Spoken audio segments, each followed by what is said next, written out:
Thank you so much, Paul. I am thrilled to be back and with you today.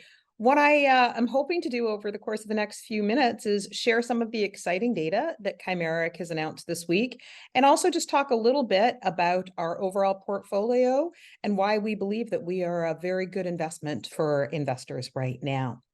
So let me start by talking about the whole portfolio that Chimeric has right now. And so most excitingly, we have now 2 positive phase 1A clinical trials. And I'll go on to talk about certainly the one in recurrent brain cancer in quite a bit more detail.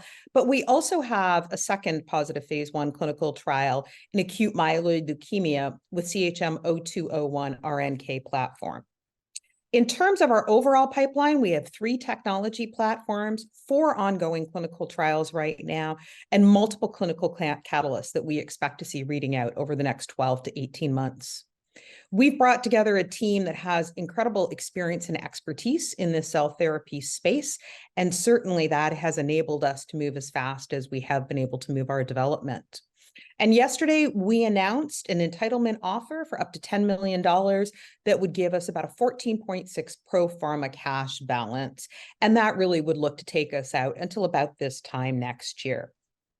So let me take you through first and foremost just what those 3 different technology platforms are. On the left, CHM 1101 is also known as our chlortoxin CAR-T, being studied in recurrent glioblastoma. In the middle, CHM 2101 is our CDH17 CAR-T, and we're going to study that in gastrointestinal tumors like colorectal and gastric cancer. And on the right, our third platform is CHM 0201, which is an NK cell platform that's being studied in acute myeloid leukemia and colorectal cancer. So Peter, Paul, all the big news this week, as you know, was around the data that we issued in recurrent late-stage brain cancer. And you see that data highlighted here. This is coming off a phase 1A clinical trial from City of Hope. And we very importantly managed to achieve 3 different things in this trial. One was a disease control rate of 55%. 2 was survival of a median in those that achieved disease control of about 10 months. And 3 was safety. We saw that it was generally well tolerated. And I'll give you a little bit more context to each of these. From a disease control rate, I said that CHM 1101 managed to show 55% disease control, but that was in 4th-line treated patients. And you can see on the left and the right the analog therapies of lomustine and temozolomide, when patients were treated in 2nd line, achieved about 20 to 37% disease control. So we were very excited by this disease control rate in our patients. From a survival perspective, you can see here by all of the different analogs again, that generally patients that are treated in 2nd line would expect about 7 months disease control. So we were incredibly excited to see a median of those that achieved disease control of about 10 months, and even more excited to see a couple patients who actually have had really extended survival. And so what you actually see is that there was 2 patients that achieved more than 14 months survival. Highlighted here, one of those actually went all the way to 19 months, and one of those is at 14.4 months and is still alive and ongoing. So we'll continue to follow them. So again, when it came to this efficacy marker of survival, we were incredibly excited about the results. The other important thing is this was a phase 1A trial, was to look at safety, and the safety profile was very manageable. We didn't see anything around dose-limiting toxicities or cytokine release syndrome or tumor lysis. So very pleased and encouraged at our ability to move this forward. So based on this data, we are actually now looking to move this clinical trial forward into a phase 1B dose expansion, which then really sets us up in a good position to start to talk to regulators about a phase 2 registration trial that would allow us to commercialize this therapy. So this is really sort of the summary of the great news this week and the data announcement we were able to make. I'm just going to highlight for everybody our other 2 platforms. CHM 2101, our CDH17 CAR-T, was highlighted in the Nature Cancer publication last year because it's shown complete eradication of all cancer in 7 different types of cancer. And with this particular asset, we're advancing it towards clinic as quickly as we can. We're going to study it in colorectal cancer, gastric cancer, and neuroendocrine tumors. And as you can see, we're getting close to that important IND clearance, which actually would allow us to then open the trial. The third platform we have, CHM-0201, is our NK cell platform.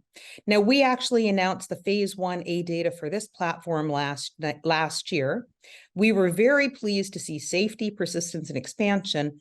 And then you can see the efficacy that was highlighted both in solid tumors and blood cancers. Most notably with this trial, we have one patient that had a 24-month complete response. So the cancer had completely gone away for 24 months, and that patient remains in follow-up. And off the efficacy of that particular trial, 2 new trials were started up this year. The one on the left in January at Case Western in acute myeloid leukemia patients and colorectal cancer patients, and the one on the right more recently at MD Anderson in acute myeloid leukemia patients. So lots of activity with these NK cells, looking at how do we actually move them into combination therapies to really be able to serve patients. Maybe just before I stop, Paul, I'd like to just touch on why we believe we're a strong value proposition for investors in today's market. The first is really around the portfolio that we have. It's a very advanced portfolio and very undervalued when you look at it in relation to other companies right now.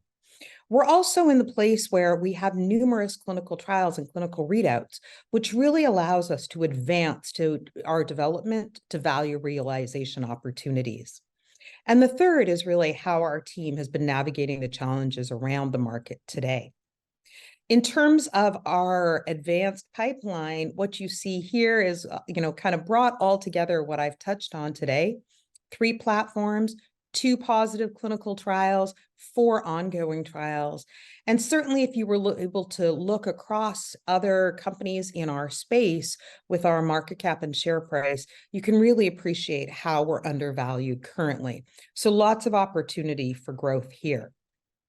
Value realization, we know, is becoming harder and harder, and this just highlights some of the deals that have been done recently with big pharma and cell therapy companies. And what I would draw your attention to is the phase of development that these deals are now being done in. Whereas years ago, we might have seen them in preclinical or 1A, you're seeing the deals are being done later and later. And so it's really important to look at, if this is where big pharma starts to become interested, this is now where Chimeric's assets are being studied. So we really believe that we are in that place now where there's a lot of opportunity for value realization as well. And third, and certainly not of least importance at all, because this is critical in today's market, is how we've actually been managing the company. We've really looked at program prioritization being a key component of that, and really focusing on clinical development. We've looked at how do we preserve our cash. We've done some headcount reductions. We have no office space, so we're trying to be very, very fiscally responsible. And we've explored business development opportunities. For example, the 2 trials that we're doing with our NK cells are very nominal investments from our side. We've actually been able to partner with the institutions to make them investigator-initiated trials, and so we're not bearing the majority of those costs. So before I just stop, Paul, I'll highlight what I am, very proud of is the team that we've been able to bring together. A small team, but incredible experience in this space. And probably most importantly, that we've actually been able to take assets from early development through to commercialization successfully. So a very proven team as well. So with that, I will stop here and just, certainly highlight what I've been talking about. We're thrilled now to have 2 assets with positive data. We continue to advance our clinical development with 4 ongoing trials with near-term milestones and catalysts. We've had impactful business development and certainly are continuing to advance opportunities in that area. And we're doing all this with what I think is an incredibly industry-leading team. So thank you again, Paul, for inviting me to join you on Hidden Gems today. I really appreciate the invite and being back to talk to you. It's a pleasure having you on, Jen, and got plenty of questions. Maybe a quick one from myself. A couple of slides back, you had a slide there regards to, the M&A that's been done in big pharma. And what you were kind of saying there is where Chimeric is now. You're kind of in the sweet spot of where some of the deals have been done. Is that correct? That is absolutely correct, Paul. And I think the sweet spot is exactly sort of how I would characterize it. What we know is that years ago, you could, look at a deal with big pharma in earlier stages, but it's gotten obviously harder and harder. And with the market the way it is, the big pharma has the ability to be more choosy. And so the bar has just gone up. You have to be able to show beyond preclinical data, clinical data that de-risks the assets. So with our assets in phase 1B now, we actually do believe that we're in a great sweet spot, and we're certainly advancing those conversations. Fantastic. A question here, you mentioned that the patients in the trial were heavily pre-treated and late line. Can you explain that in a bit more detail for us? Yeah. And you know what, Paul, it's a very important thing to note. So thank you for picking up on that. When I say that they're heavily pre-treated, essentially, when somebody is diagnosed with cancer, they get a first-line therapy, and that's the very first therapy they go on after their diagnosis.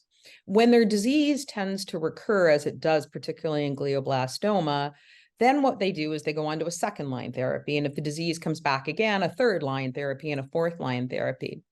And generally what we know is that with glioblastoma therapies, all of the historical trials have been done with patients that were in second line.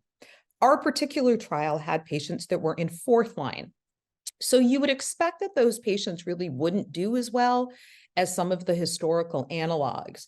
And so for us, when we actually looked at our survival and our disease control rates, and they beat the historical analogs, it was even more impressive to us because our patients were fourth line rather than second line. So it really helped us put in context how very significant this data was.